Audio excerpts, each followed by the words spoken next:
Hi, how are Hi, you? hi. I'm good. How are you? I'm good, thanks. Welcome to this very special conversation. Thanks so much for saying yes to coming on board. Um, Thank you for inviting me. Yeah. of course, of course. I mean, this is probably the first time we're ever speaking. I don't think we ever spoke to each Yeah, other. yeah, yeah, yeah. This is the first time, yeah. This is the first time. Yes, awesome. But I've been like following your content on and off whenever it comes up on my feed. I think I have to give it a read. So you've been kind of like my news source of things that are going around the world because I tend to sort of not, I wouldn't say ignore, but it's sensitive information at times. It gets to me. So I tried not to actively read up news that has some level of um, doing anything bad to anyone else. But then I think the way you write content is very empowering, and most of us, we should read that narrative instead of the very I would say news headline kind of content. So thanks for doing what you do. But for the people who have literally no idea, maybe a little bit of introduction about what you do professionally, and then we can go ahead with the conversation. Sure, sure. So, professionally, I am a marketing consultant. I just started my company and officially. It is named We Are the Jokers, right? And jokers like the rummy card joker, not a clown. While I always say clowns are great, right? But we try to set up sales channel for startups and SMEs, right? And we are working on with accelerators, startups, SMEs right now, and we are trying to expand in that way. So yeah, that is something about me, in short, basically. Yeah, Super, super. Thanks so much. So, yeah. for the people who have obviously no idea about what you post, because what you do professionally and what you post about is a little different, and that's what today's conversation is about. The topic is men, power, and the choice to speak up. So, you have been writing on the internet about, I would say violence a certain way, or dominating behavior, all kinds of wrongdoings against women, children, and basically people in general, right? If you find anything that's not the right way to behave towards certain human being, I see you writing a post about stuff. But if I had to categorize it, a lot of the posts are kind of in the favor of women, and in the favor of children, of course. And I see that you've been doing it for over 500 days now, which is crazy, right? So I think I was very intrigued by the way you write the post, the way you put things out there. It, like I mentioned, that it is kind of like my source of news, and of course my source of all good things in the world coming from you. I want to quickly ask you that, as a man yourself, what made you realize that this, at the end of the day, being silent towards certain kinds of behavior is also a choice? And when it comes from men who definitely hold a chunk of the power in society in general, it that silence is a very powerful one. So what made you feel like this probably is not the right way to do things? Yeah, so one right. Whenever a case comes, let's get back to the Nirbhaya thing also, right? What we have collectively as people done, the people who outrage the good men, the good women, and all, right? Everyone. What they have done over a period of time is, they outrage for a few days, right? And they talk very much on social media platforms amongst each other, debate rages on, and it fades after a few days, right? Now I don't blame those very people, like you said, right? It is a sensitive information to process, and the way the news have degraded over a span of 15 odd years, right, is very concerning also, right? Because right now there is like, let's say the consumption of news is always to shock people, right? Their whole agenda is to shock people right now. They'll always write, shocking case, yeah, outrage, etc., etc., all of that, words which sound lame right now. Okay, there is no shocking that rapes happen, okay, in a country like India. Every day there are rapes happening in our country, hundreds of rapes. Okay, that is official data. Okay, unofficially we don't know what the data is. uh, there is a lot of not just in this, right, there is a lot of violence going against children per day, right? People who know them, people who don't know them, there is a lot and lot of these things happening. So, like, I also used to feel good about myself. I used to put out on social media once that happened. I outraged, I talked, and then a few days later, nothing. There was nothing like that happened. And when the RG Kar case happened, right, and I don't know, it's something ticked inside me, maybe. I was like, let me just, see what I can do with a platform that I have with me. People, I think I had around 3,000 or 4,000 followers at that point of time. I was like, why not just start and try to put out things like this? And that is the whole reason I started. That's it. So I thought staying silent, like you said, right? It's a powerful choice because when good people stay silent, right, the bad people overpower them. So I just wanted to provide a platform, right? I'm not saying I'm good, I'm bad, right? I like to let the people decide.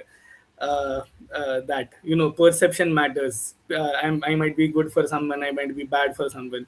I just wanted to provide a platform per se, where people could converse at least. I didn't want to go into the narrative that is going on, men versus women, or this. I wanted a collective response to the system, right? Because it is all the system. If you look at it from a micro lens, right, it is the judiciary, it is the police, it is the government, right, that puts out these divisive schemes out there. Okay, and they know that people will lap up to it, and that, I think, is something people should come together. Because uh, there are a lot of rape cases, there are cases where a man is innocent also, and not just in terms of this violence. Okay, men, there are a lot of men that are in jail right now, okay, who are innocent for a lot of different crimes. Okay, it is just powerful people have put them here. Now, as a collective, it is our responsibility to put out both the views, right? Whoever is innocent, that's all matters. Gender doesn't matter. And right now, the violence against women and children trump that big time. That is something that is why I chose to focus on that for now.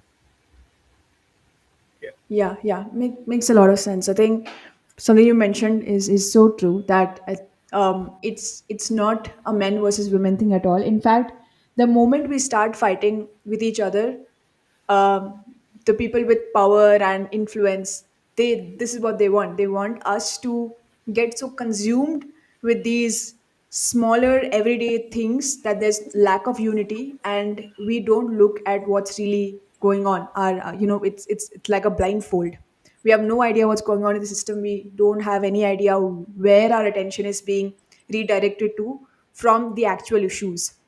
And I mean, and a lot of things, narratives in on social media is very like that. They're trying to knowingly pit us against each other.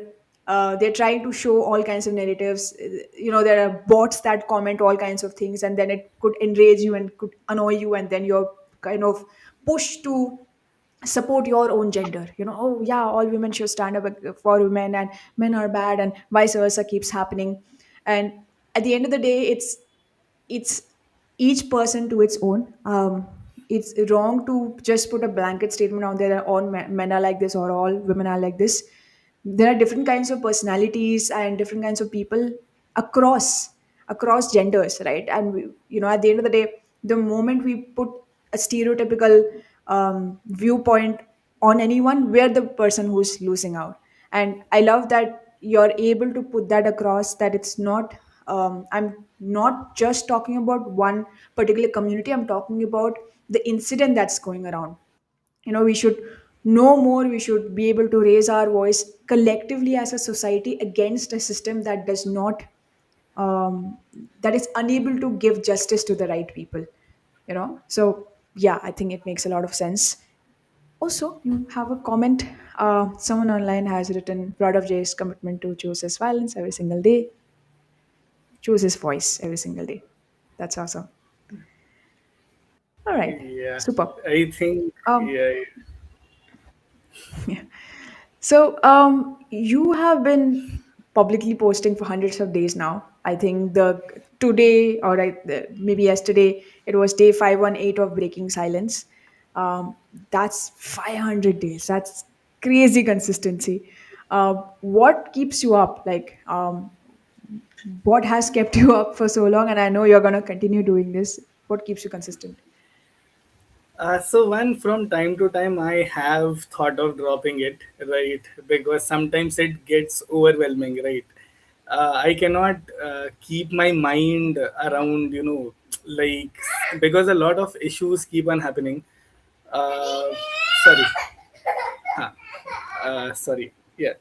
But yeah, so whenever I have thought of dropping it out, right, a day or two or 4 5 days later, I get a message, in my inbox, you are doing good work, you are doing great, just keep at it. We like what you are doing. So I think that gives me momentum from time to time. And of course, when I started it off, I was like, I will try to maintain for the first 90 days and let's see where that goes. So I always keep a short goals, 30 days, 60 day, 90 days. So that keeps me focused also, and not think about the long term, how it is going to pan out. So yeah, it is the people primarily that has helped me throughout. Like the comment that you read right now, I keep on getting such comments from men, women, all across. So like it is the people support mostly, because time to time I have thought of, I've become very, a few times I have become very frustrated, very angry, sometimes sad. Like, what if I'm doing is getting through or not, right? But if even if it is getting through to one people, even if a one person changes through this, so I would consider it a success. Yeah, no, definitely. I'm sure there are way more than one people or one person, and I can understand. The topics that you post about and things that you write about is it's no way lighthearted. You're talking about real issues, real people, and what's going on in the world. And I can Yep. imagine that reading, like understanding your views, getting yourself back together and posing an unbiased opinion can take time and also demand a lot out of you energetically. It can get really difficult, but I'm happy you're sticking with it. Yeah, yeah. So I wouldn't call it an unbiased view, because I have from time to time ranted out. I have put out my thoughts, my view. You cannot be unbiased when it comes to this. The whole agenda was to be unbiased, right? But when you are covering such a topic, right? When you have been involved like this, it is always, you cannot be 100% unbiased. You will always put out views, thoughts. Like I have put out stories also, sometimes that uh, have turned out something else, few days or a month down the line. The whole narrative was different, so I cannot keep a track of it, sadly. So I have also put out information that might be wrong, that is has been wrong. In fact, a few of them. So I try to, just read as much as possible and try to gain from the sources online. But again, that is my current source entirely. I don't have a uh, tie up with the police stations or the judicial currently. So online, and like they are becoming lesser and lesser reliant as the day goes by. Like I'll give you an example. There was a case, I think a couple of months back. There was a woman who was raped by her own son. Okay, now four media articles, okay, they had covered that news. Okay, one had quoted her age as 56, one had quoted it as 58, one had quoted it as 54. Okay, there was no semblance at all, right? So I try to go and find different news also from different days, but again it becomes very tedious after a while. So And that is why I try to find relevant news. Of course, I'll go wrong from time to time ahead also, because yeah, you cannot be 100% right. And my views have been somewhat, evolved also from when I wrote first, from what I used to write first and what I am now. So yeah. Yeah, I think what I can see is there's a lot of self awareness. You're very honest with yourself, and you're also saying that, hey, I'm not, I can't be the whole and sole source of news out there, but you try your best to validate stuff, because of course you don't have a big team behind you, researchers, whatever, people who are doing fact checks, but you do whatever you can do in your own capacity. But doesn't stop you from putting the stuff out there, and it's a lot of honest work, right? I mean, if you were to like sit and, like you mentioned, go through different articles and then figure out if this is the right or wrong time, you would have many more other incidents lined up that you have not covered. So at the end of the day, it's and I'm very appreciative of the fact that you mentioned that it's not completely unbiased opinion, although you that's the agenda and that's the intent. But you do understand that we're human beings, all of us have biases, and no matter Yeah. what we say and no matter how much we mention this is unbiased, it is what it is, right? So thank you for also being so honest about that part. Yeah, so the like, as a person, right, I want people to be honest and blunt with me, challenge me every step of the way, because that is how we will evolve in such a thing, right? I have written against men, okay, right, because I was angry, okay, like, but I am a man, right? If when I calm down, when I'm objective, right, I don't see it as a man versus woman debate, okay. I know wonderful men. I have known wonderful men throughout my life, and so do I have known a lot of wonderful women, right?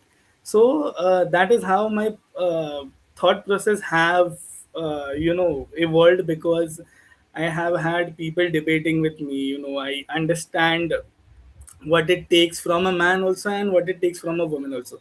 Patriarchy affects us all, right? Uh, like, till date, right, I am very, I don't speak out much, okay. I have improved, okay, but I don't speak out about my feelings and all. That is the what we have been taught as men to do. Don't cry publicly, just cry in private, don't share feelings, etc., etc. Now, all of that, no matter what we say, it has been ingrained in us, and it becomes difficult to put it out, what you're saying. And you have to restrain yourself, because there is a lot of anger inside men too. It is just they have been taught to rationalize it more. So Yeah, I think yeah. if we just overcome that as you know as people, I think that would be great as men. And in that, I think women also play a huge role, because mostly it is partners that men open to. I had read a survey, I don't know how true that is, but it is the partners where men open up the most, right? So I think women have also a role to play in this, and hopefully in the coming generations, women do play a role and it becomes better and better. Absolutely, absolutely. So, like, I have a really interesting, question to ask. Yeah. Um, like women have their set of friends, girl group, right? Men also have their boys gang, and Right. we have all kinds of conversations in all the groups, right? Of course, there's a mixed group. I went to a co-education school, so and I was one of the guys, so I was privy to a lot of conversations that boys would have. Of course, we were very young, and they didn't know better, or so I would like to believe. And I've obviously flagged off a couple of things by saying, "Hey, dude, that's objectifying someone. That's not really nice." And I've done whatever I could at that point of time. And there is a certain, I believe that, of course you can do things in public and you can put your words out there, but there's some power and influence when a guy talks to another guy in private, when you like have that bro conversation and say that, hey dude, this is, what you're doing is not the right thing, what you said or how you think or how you're behaving is not in the right direction. And I feel they'll have more power and more influence. Maybe the friend will understand it more, right? So What do you think about it, and how do you decide that whether you want to have a private conversation with someone that you possibly know or can reach out to, versus putting your thoughts out there in public? Is there any debate that goes around in your head? So, one, right, if the person has done something entirely wrong, right, if it is a crime and all, like, if they have, let's say molested or raped someone, okay, this is just an example I'm giving, right? I would not have a private conversation at all, okay, because that is unacceptable. Okay, it is a crime in my point of view, right? Rape and molestation are not, what do you say, people, there is no excuse for that kind of a crime, okay, whether you do it with a woman, a man, a child, whoever it is, right? It is inexcusable, right? But if that person has, some thought, like, let's say they are objectifying someone, we all, it's a human nature, right? We like someone, okay, we say, oh, this guy is pretty, this girl is pretty, he's handsome, he's this, she's that.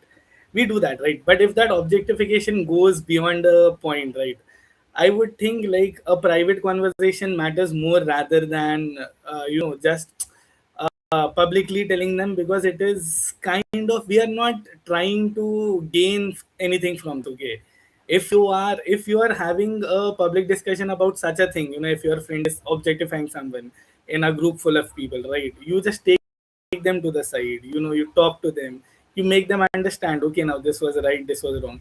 The whole point is not to cool or just publicly gain brownie points.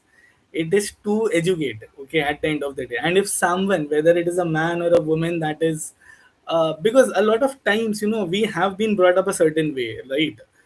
In certain families there are just boys, while growing up, so they don't know how to behave.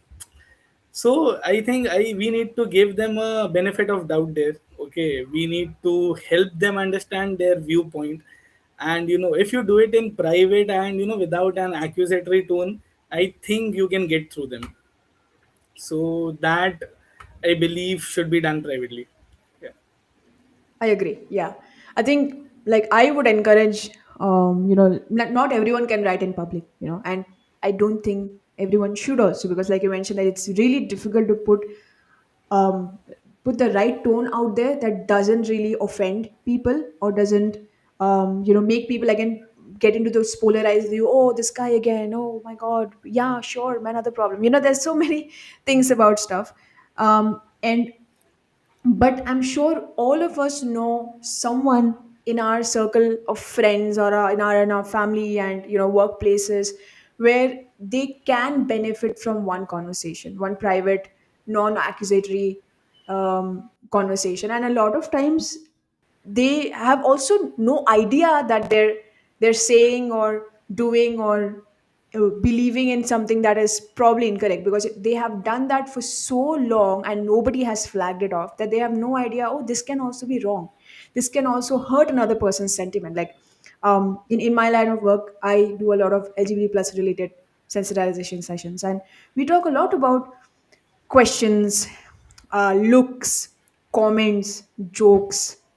And so many people tell me, oh my God, I never knew this could offend someone. We always joked about such a thing. That this was never meant to make another person feel, um, feel bad or something. Because oftentimes when we are joking and, commenting around certain things, that person is also laughing. But that is that person's coping mechanism, because they know that if I don't play along, they're not going to take me seriously, but they still joke about me anyway, so I have no power over it, right? So but when another person has that conversation in a certain setting, people, I would like to believe in the goodness of things, people do tend to listen.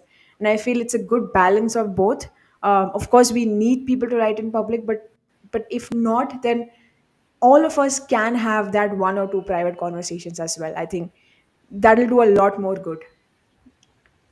Yeah, yeah, definitely. And biases are there all around, right?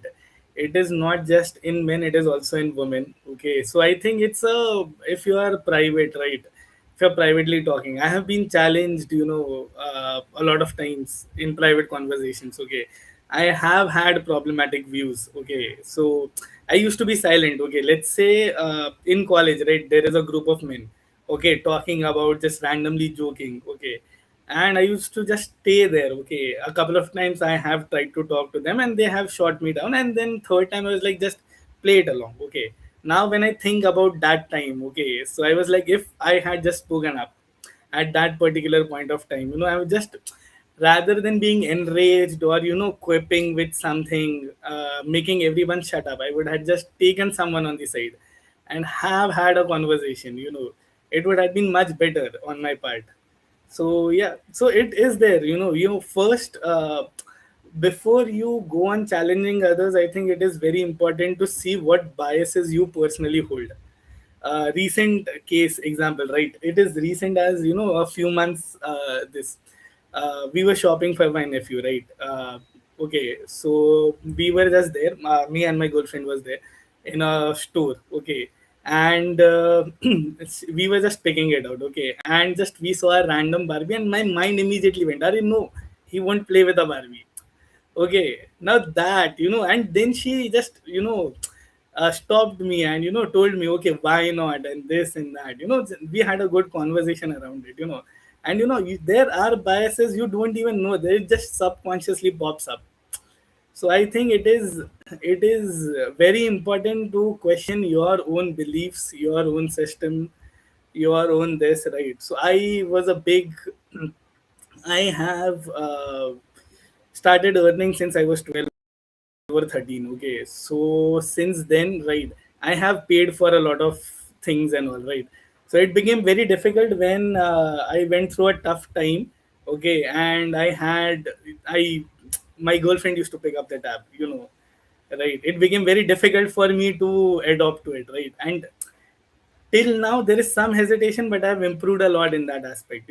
Why should I only cover the bills, so that evolvement is again, like, people should challenge you, rather than encourage you, like, in a very good way, in a very conversational way, I would say.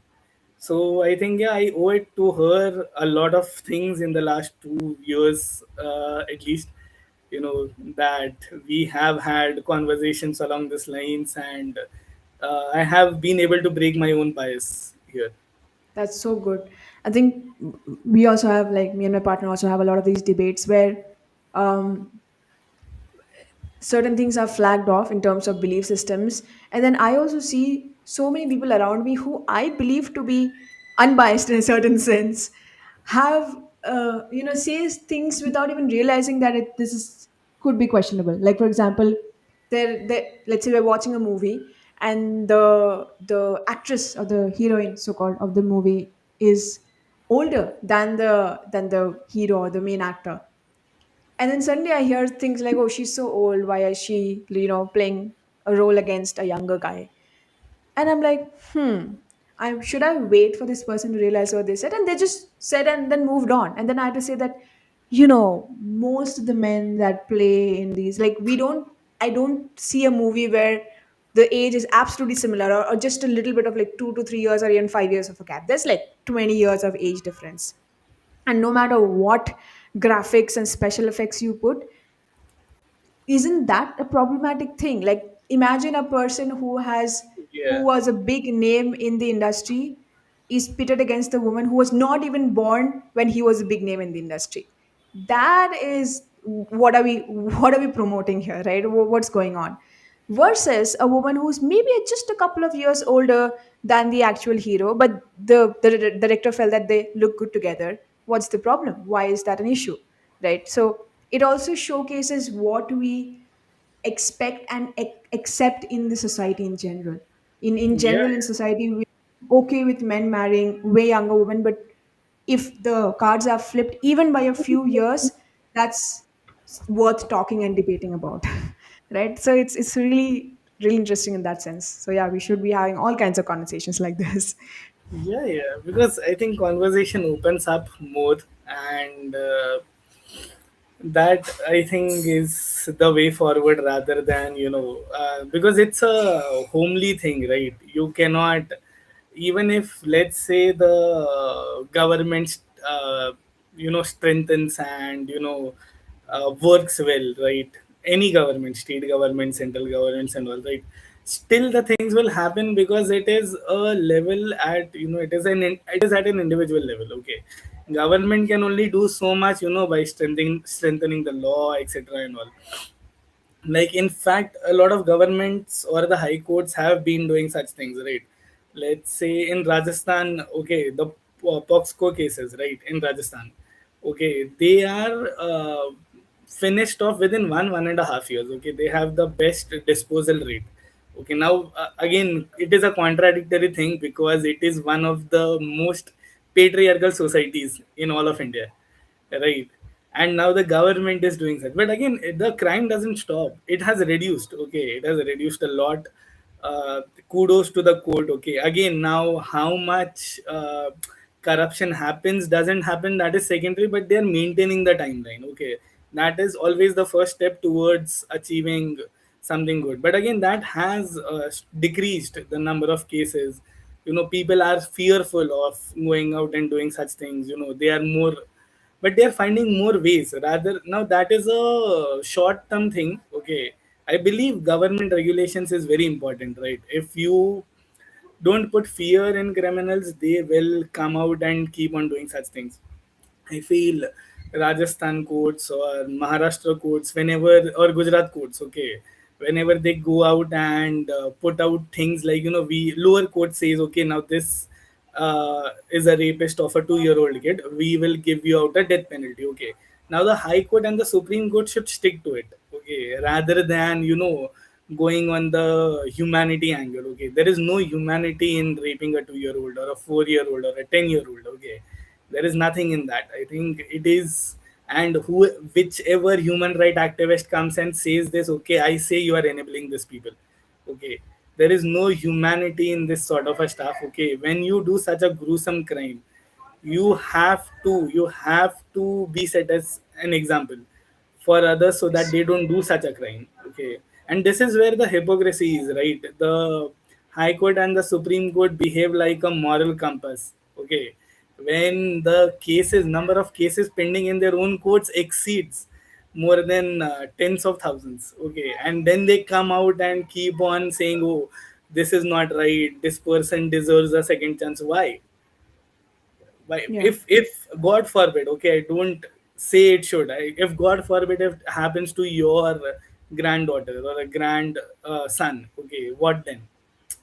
So I think it's example needs to be set, and I think that is the short term way. But again, long term way is education. That again, I am a big proponent of. But short term, there needs to be a few deaths. Okay, I'm sorry, I'm very being very blunt and honest, but in short term, I think such monsters needs to be killed so that thousands or lakhs of children or women are saved in the coming years. Yeah. Yeah, I agree. Yeah, no, definitely. I don't know what more needs to be done in terms of crime for the people to wake up and see that this is crazy. And I think the level of normalcy in the crimes and the definition of gruesome is getting rewritten because we're just allowing and enabling such behavior. If a certain person does anything to another individual and they get little to no punishment, then the next bigger thing that happens, that becomes a normal, that becomes the new normal in terms of, oh, this kind of things happen a lot. It should not be happening. We should not be becoming so comfortable with the idea of crime. We should not be becoming so comfortable with the idea of things like this happen all the time. I mean, why are we so okay saying things? Why are we so okay with this kind of a judgment? And of course, at the end of the day, law and order, it's such a big topic. What can we as citizens do and what we cannot do? There's a whole different debate about it. But at a more personal level, education, yes. Awareness, yes. If you can speak up, speak for and against individuals, people in any capacity, please do so. And it need not always be like a heated debate or like finger pointing and yeah, raised voices. It can also be sitting people down and say this is where you're wrong, or this kind of a mindset leads to such behavior in the future, right? Like the smaller things as well, like things that, like, I've seen in the marriage, or in the married couple groups, a lot of women and wife jokes directed against them, and then everybody's laughing, nobody's finding it problematic at all. But then if we are able to say that, hey, this is a very stereotypical statement, what are we really saying? It You can brush aside anything, calling it a joke, and be like, hey, chill and stuff like that. But again, that is also a doorway to that person's mindset, and eventually a sneak peek into their future behavior. If we can tell them, we need not, like, ruin the environment and make it into a lecture, but if we can bring them aside and tell them that, hey, this is probably not a nice joke, she's not laughing at it, she's forced to laugh, but she doesn't really find it funny, it's offensive, and this is why. I'm not calling you out as a friend, I'm telling you that this is where it's leading. I think a lot of things can be done, and maybe even stopped at a certain level. Yeah. Okay. We have some comment. I'm going to read it out. Thank you, Sonali and Jay, for this session. I definitely would place this conversation as a must watch or hear and engage with. For every sapien who is afraid of losing their human tag, I've known Jay for a bit now, and I'm once again grateful to have crossed paths with him. Humans like you two help me keep my faith in hope alive. Oh, lovely. Thank you so much. Trying to figure out who said this, but I think it's Ikta. Thanks a lot, Ikta. Yeah, Ekta. Yeah, yeah, I have known for quite a while. She is also one of the few people who raises her voice. She calls a spade a spade. So yeah, Love that. Love that. yeah, So, yeah, Jay, yeah. on the note of, speaking up and kind of, like you mentioned, we have certain views about certain things. Have you ever been in a position where you've been called out? I said, "Yeah, man, you're too much. You're just overreacting." And if yes, then what was your response to it? So yeah, a few men have called that out, right? But again, it is a few in number. Okay, as a man, I have the privilege. Okay, like men don't tell men a lot, right? Okay, there are only like I said, right? Men are only threatened with death threats. Okay, it is always the woman in the men's family also that will come into picture at some point or the other, right? So yeah, a few men have called me. They are like, "Oh, this is nonsense. This is this." But again, some of the men have bashed those people again, right? In the that particular comment only. So yeah, like I said, right, there are good people. They just need that just come out. We need all sorts of men, right? There is someone who, if there is someone in my network, right, if he sees that a woman is being harassed, right, he just goes out and spams along with his friends, right? He bullies the bully. Now I like that. Okay, honestly, I personally won't do it. Okay, but I like it because someone is there to do that. Then there is one guy in my network again who is very rational, right? His name is Arib Ahmed. Okay, wonderful guy. I have only known him through comments and we have interacted only on LinkedIn. But he seems to be a very rational person. Okay, he puts out his thoughts. He puts out perspectives. Sometimes, most of the times, he's like, okay, now this is my perspective. He doesn't just say yes. He doesn't just say this. It opens up for me also. How another man thinks thoughtfully, right? So yeah, I also see his comments, okay, and I also get inspired sometimes from his comments. So this is also POV that needs to be thought on.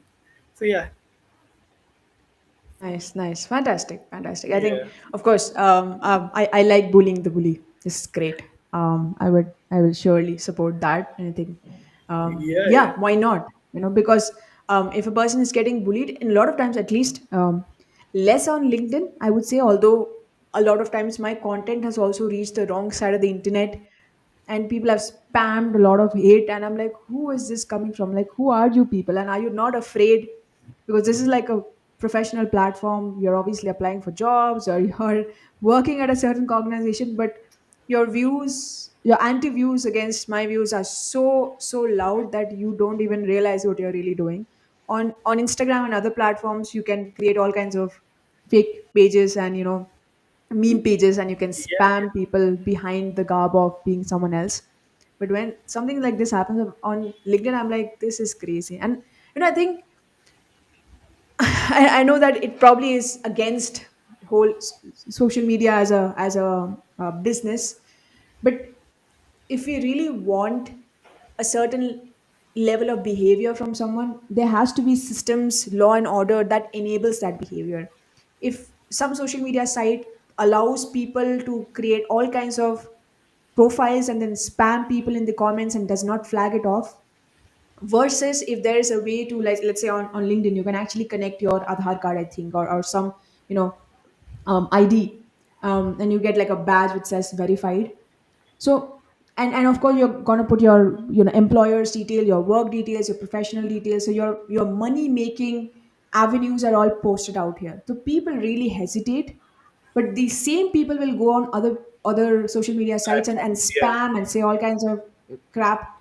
So if those profiles are also attached to some identifier, they will really hesitate.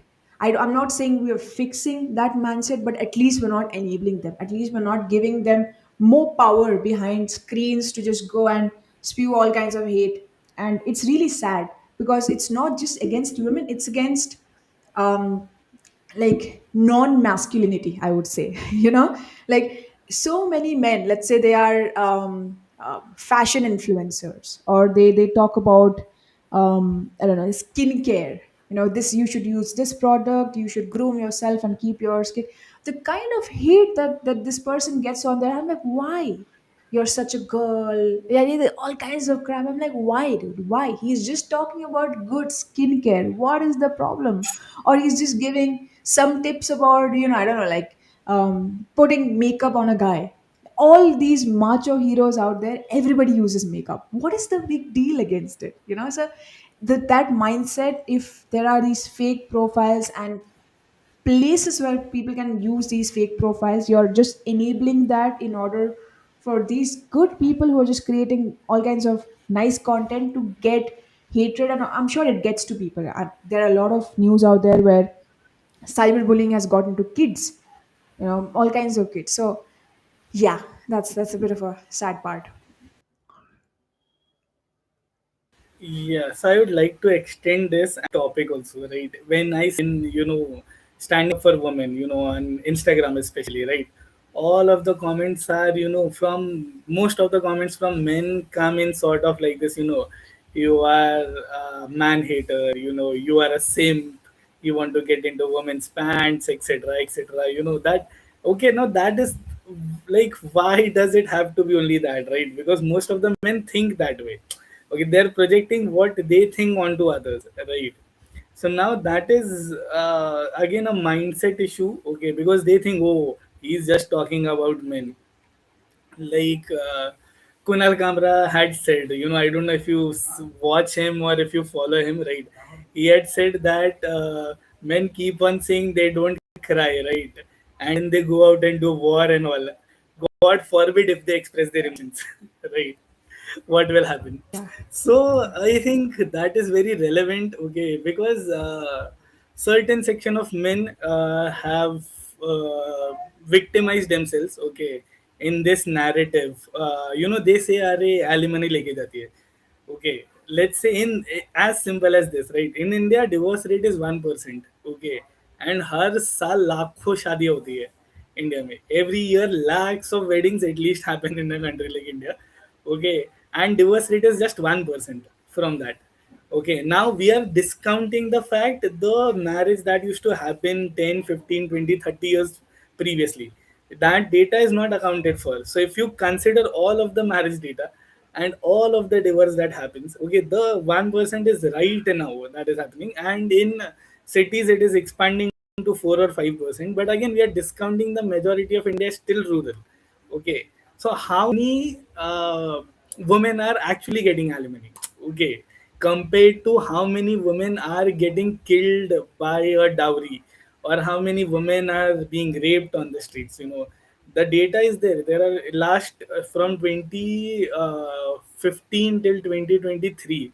Okay, 2014 till 2023, over 3 to 4 lakh rape cases were registered officially. Okay, and from that 90% are still pending. I think the statistics for that, they have not gotten a conclusion in the lower court itself. Okay, now compared to that, okay, the alimony thing, while again it is debatable, the law has to be that if a woman is working and sustain herself, etc., and all, and if they have a kid, they need to contribute equally also. Okay, how much ever they can according to that. That is again debatable for a bigger debate in a parliament topic, I would say, rather than in a day-to-day topic. Because again, if a bill is not floated, it is a conversation. But again, it is a law right now in our country. Okay, but compared to that, how many women are getting raped? It is not just the women; animals get raped in India. The mindset, the we are not counting, we don't count animals only because we're like, "Arey, ye to जानवर hai." But animals get raped every day in India. Okay, every day animal, women, children are getting raped, molested, are beaten. Domestic violence happens, they are killed. Now that number is too big, a number too big compared to what this is. Again, that needs to be addressed, but the bigger uh, goal is to just get them to the equal level. Okay, and then make gender neutral laws. Okay, I'm all up for it. Okay, and like I will again reiterate, I am a man myself. Okay, right, I would want equality, right, in laws and all. Like in India, there is a reason why laws are women centric. Okay, because women historically have been oppressed, since hundreds of thousands of years in our country. So I think, I don't find the laws problematic, I find the implementation of the laws problematic in our country. Yeah. Yeah, no, fair enough. These are really good and very strong points. And yeah, I mean, you really made me think about the animal part. It's just it's Yeah. disgusting. I'm just gonna say it like it is. Like and the fact that people are getting away with it. I mean, in unfortunately, in times where another living, breathing, talking human being is not getting justice for years and decades, and the families are not getting justice.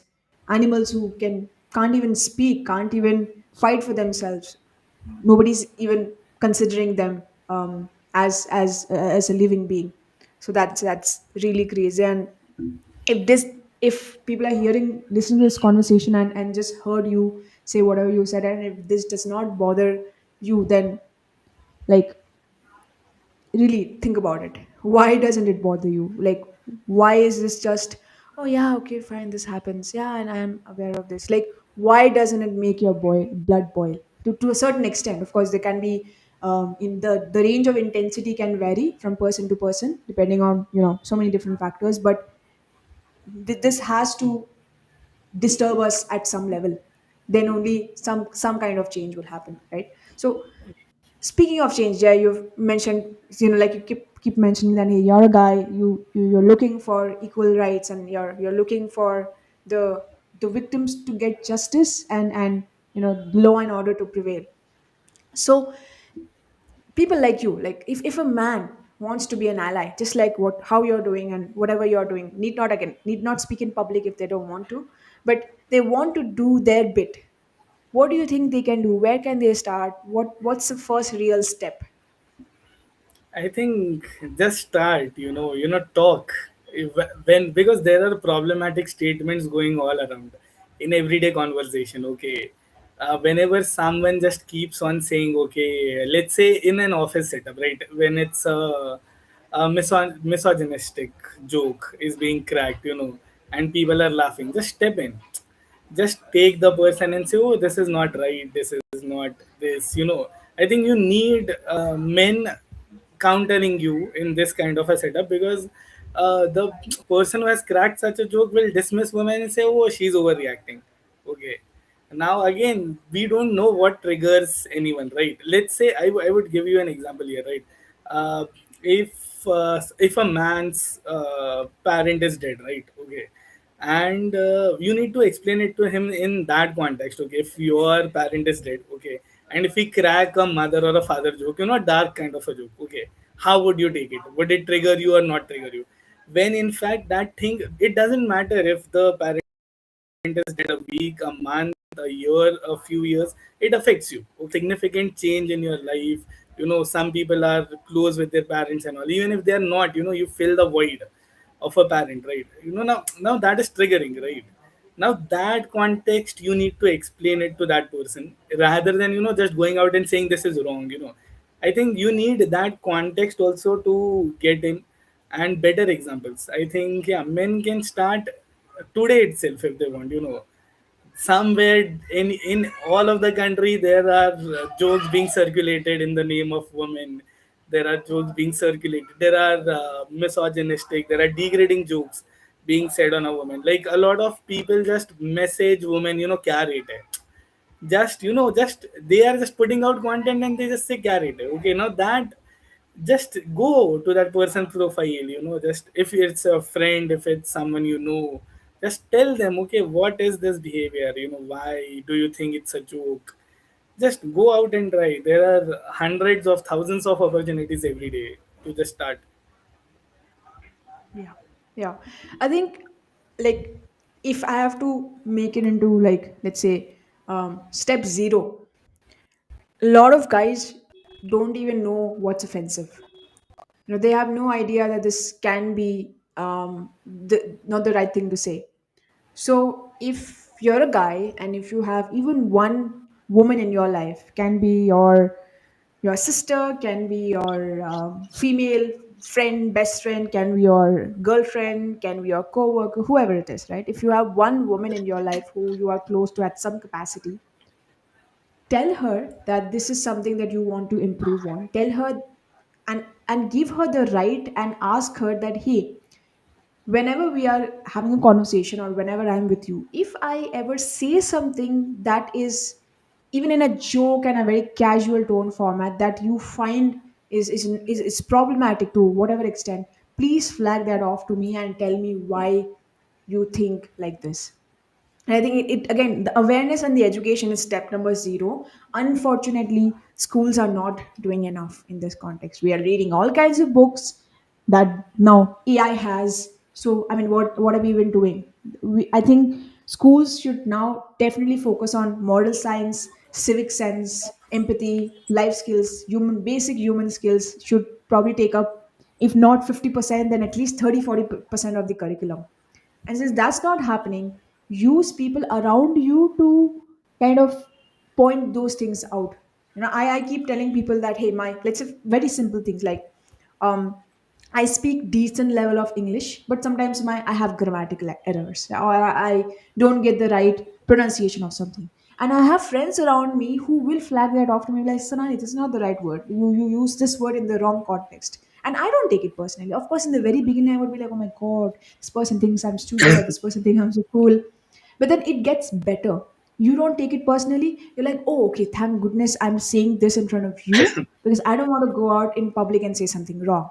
So in the same context, if you tell your female friends or whoever acquaintances that to teach you a thing or two, you might your male ego might kick in a couple of times in the beginning, but eventually it gets better. Eventually you'll become a better listener, your empathy levels will extend, and then once you understand what's right or wrong, or you understand the whole concept behind things, it'll be easier for you to flag that off to other guys as well.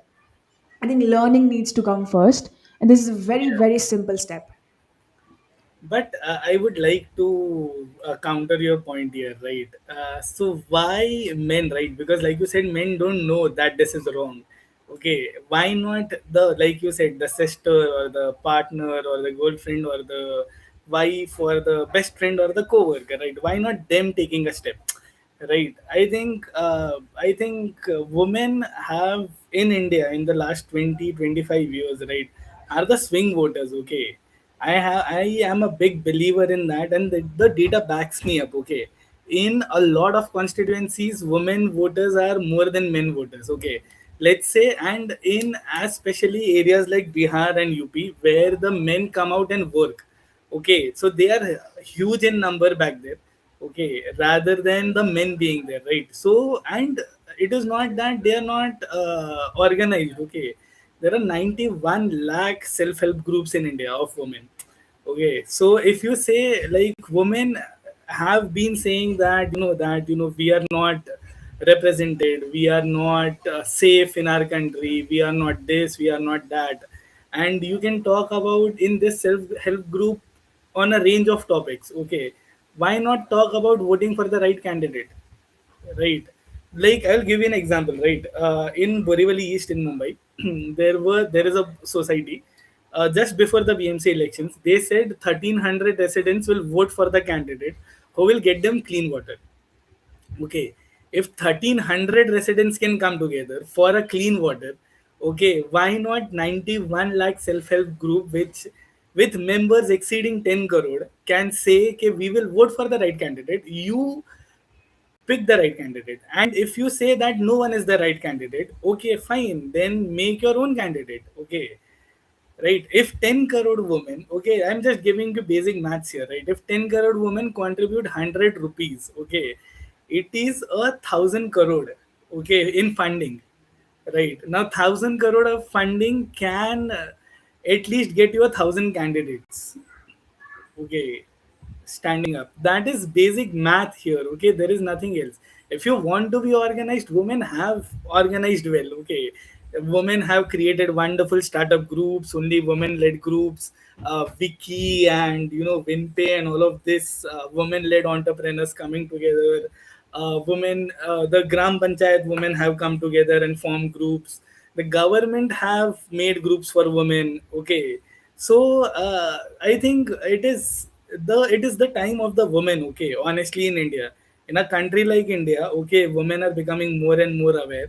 I think it is the time of women right now, and rather than just focusing on the problem, women, especially urban women and semi-urban women who are somewhat empowered right now, okay, right, they should take the step forward and they should say, okay, enough is enough, we'll do something from our end. Because no matter how much we keep on saying, okay, how much we keep on protesting, ye hai waisa hai, it is ultimately the candidate that is going to help you. Corporator ho gaya ya MP ho gaya ya MLA ho gaya, why not find those very people. uh, the Unnao rape case. Okay, the lawyer in the Unnao rape case. Okay, she's a big time activist. She has been doing it since before Nirbhaya itself. Okay, now if I particularly was someone around her, okay, if I was somewhat knowledgeable, and I truly believe women are smarter than men. Okay, I believe it because they think on a level, okay, that a lot of men cannot think in that particular, in depth. Women think more than men, right? So if I was a woman, right, I would try to get her to fight an election. Okay, I would get her to a corporator. I would try to get her to this.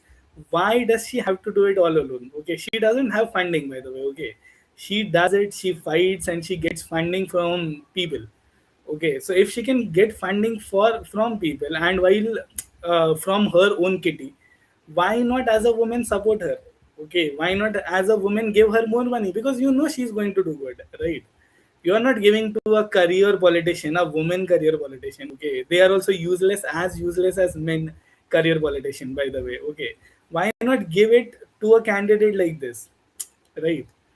So, and I think it is the people's responsibility. Like a lot, MNS candidate was shot dead in Nagpur. Okay, now again, now people say in that area that he did good things. Okay, and he was offered money and he didn't step down. Okay, now that is why he was killed. Now, good candidates are being killed, right? It is your responsibility to support them as citizens. Okay, you cannot just say, अरे मैंने तो vote डाल दिया, मैं तो tax भरता है. अगर गवर्नमेंट ऐसे चलता, ठीक है, इतना अच्छे तरीके से चलता government, we wouldn't be having this conversation, right? India would have been a much safer space. But government doesn't. Gauri Lankesh's killer won a election right now. There are there are 40 to 80, I think, MPs that have cases against women who are sitting in the parliament. Now do you expect हमारा strength 550 50 हो गया, मतलब 10% हो गया उधर, सीधे सीधे सीधा. Now do you expect those very women to pass women centric laws? Then you are in delusion. If you expect 10% people who are convicted or the cases are still ongoing against them, if you think that these people are going to help you out, okay, you are beyond delusion, right? Yeah, I think like this is a really interesting way to think about things. I think, like you mentioned, the math is really mathing here. There are so many groups, and I'm hoping this our conversation reaches to the right audience, where they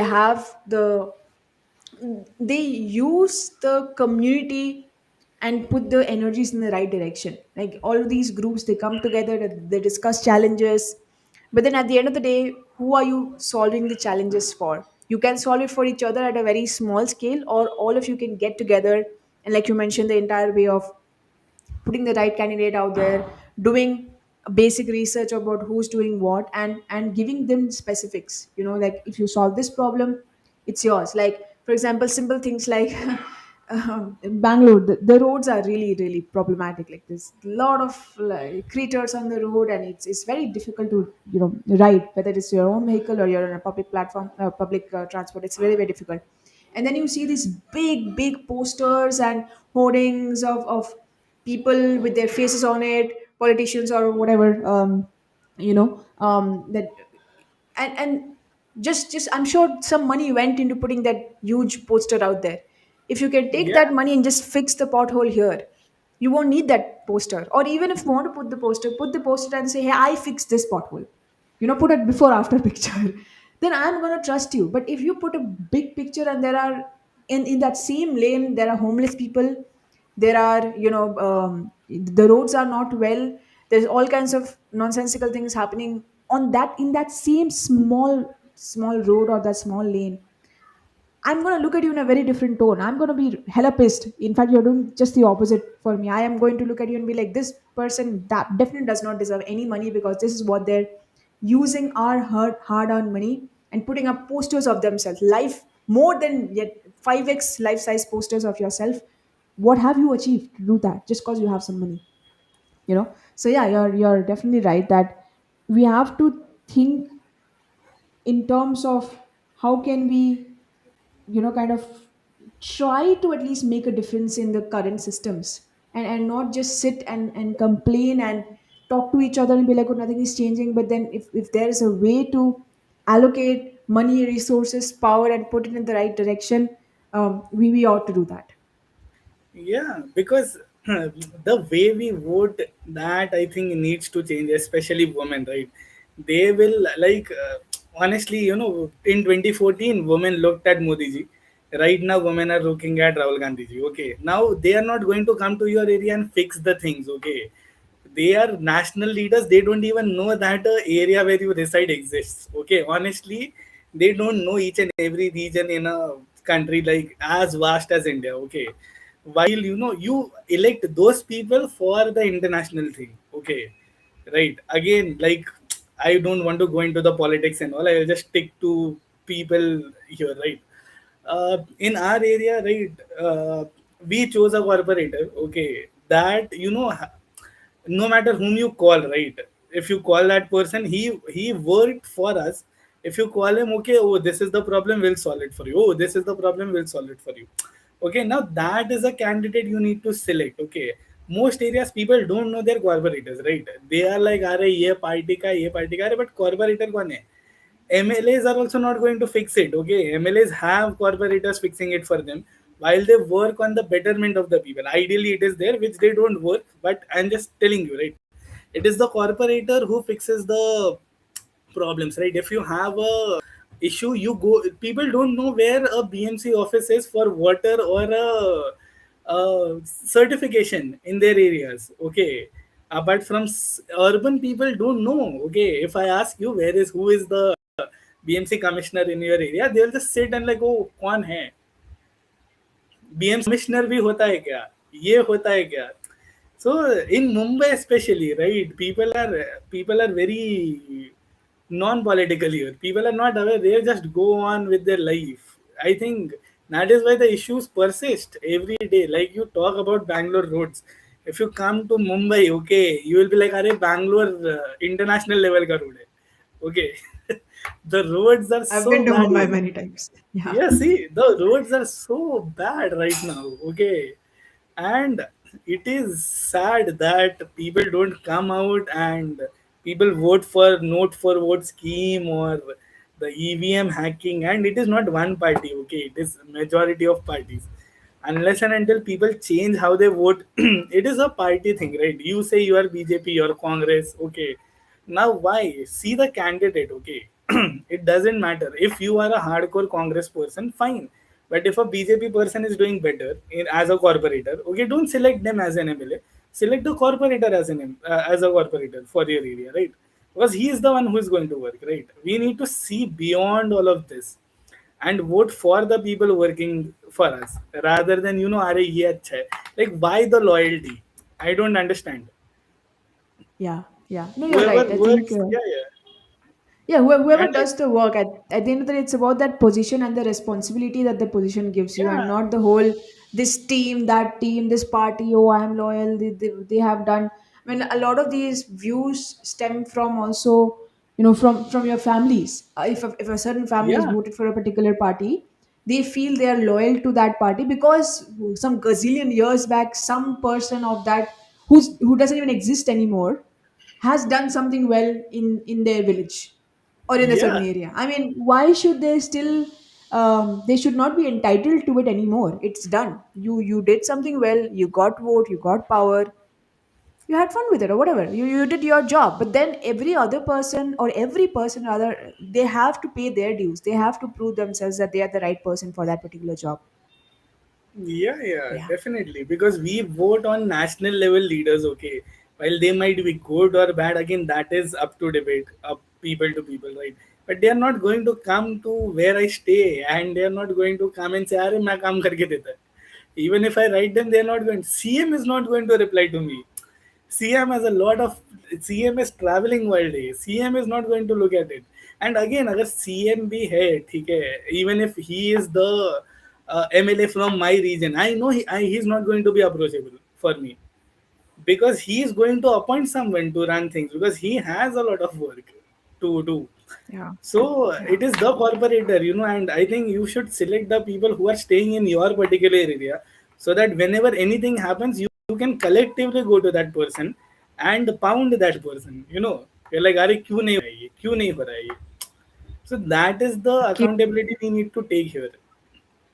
Yeah, keeping people accountable. I agree. I Yeah, agree. yeah, And I think this attitude should be across, like, across every other place, like even in offices, right? If there's a certain policy, if there is right or wrong things that are happening, there are people in charge of that particular problem department, whatever, right? So if we can collectively have unity amongst each other and then tackle the problem upfront as a group or as a community of people, a lot of things will get done. Because the moment only the person who's the victim per se is doing all the talking and is doing all the work, they are up against the bigger system. But if there's a people, they have people backing this person up, and there's a group of people who are like, hey, we're not going to let go of this until things get done. I think a lot of things will slowly get done. It Oh, there's yeah, yeah. someone who's commented saying, worship first culture has caused more chaos than group of non-believers in India. We suffer because we have been raised with a servant mindset. Well, fair enough. That's true. Yeah, I think this kind of sums up our conversation, and I love that we have gone to all kinds of places in the how we started and where we ended. It's very very meta, and very Yeah. macro lens of looking at things. But thanks a lot, Jay, for your time. You made me think about a lot of things in general. I definitely have, a certain way of looking at life, and thanks to you, I am now looking at certain things from a different angle about what we can and cannot do. And I love that you had your numbers ready. I think the moment we have numbers, we start feeling less helpless and more like, oh, this is actually happening. There are so many people out there, and as a group we have yours the strength and unity, and then all we got to do is find people out there who can make a difference, if not with us, at least on behalf of us. We can just, they're already fighting these battles, we can all, at least the least we can do is support them and say that, hey, we're here for you, let me know what we can do together. So yeah, thanks a lot for this Yeah, yeah. conversation. Thank you so much. Yeah. All right. So I will keep following your series, and I'm hoping that this conversation reaches the right audience. And again, people may or may not agree, disagree with us, but listen to this conversation, re-listen to it. It's gonna be there on LinkedIn and YouTube with an open mind. If you have, if you're saying something and that's kind of bothering you, that's a good feeling to follow. Follow that feeling and check in with yourself, why does this bother me, right? Are we calling you out in a certain way, right? And we have mentioned a lot of things that you can do in your own capacity, in your own small circle of of your own personal life, and then beyond. Hopefully, at least if not everyone, at least a few people can take some things to do from this episode. And yeah, uh, thanks a lot, Jay, and I really appreciate your time today. Yeah. Thank you for inviting me again. Thanks. Thank you so much. Have a great day. Bye bye. Same to you.